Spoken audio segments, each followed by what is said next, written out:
Welcome to Recall lesson number 2. In this lesson we are going to be practicing outside on a leash.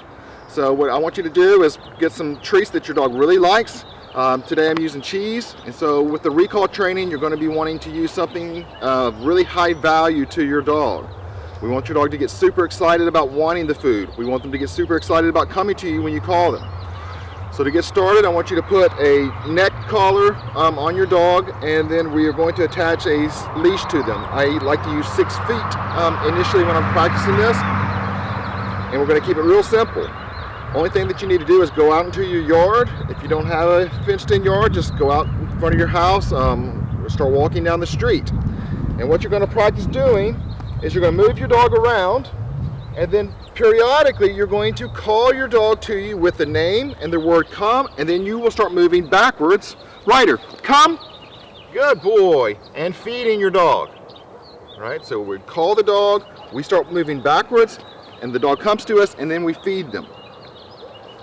We move backwards for a number of reasons. One, if the dog doesn't come to us when we call them, the leash is going to catch, and it's going to make the dog come to us. So the dog gets in the habit of hearing that recall cue, and then they're made to start moving toward us. Another thing that helps with moving backwards is dogs naturally want to move toward us when we're moving away from them a lot of times. It's like playing chase to them. So again, walk around.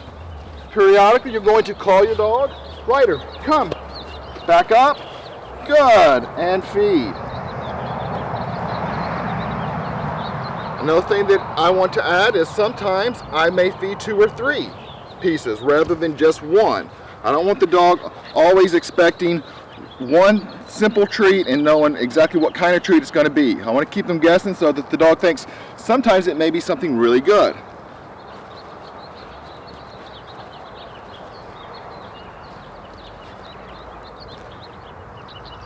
With this cue, often less is sometimes more.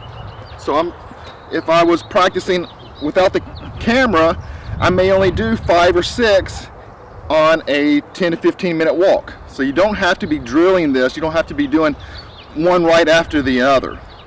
Because we want the dog wanting to hear that cue, because they know that when they hear that, something good is going to happen.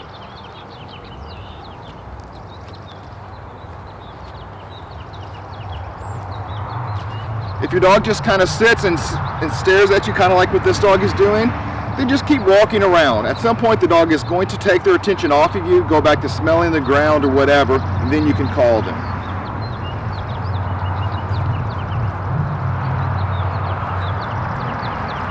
A bald eagle flying over my head.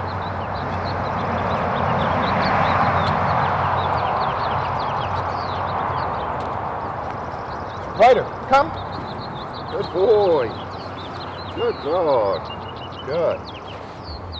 Good boy. Good.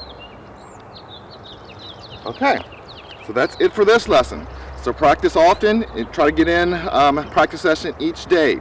Once your dog is spinning their head and moving towards you really quickly when you call your dog, then you're ready to move on to the next lesson. I'll see you in the next video. Good boy. That's good.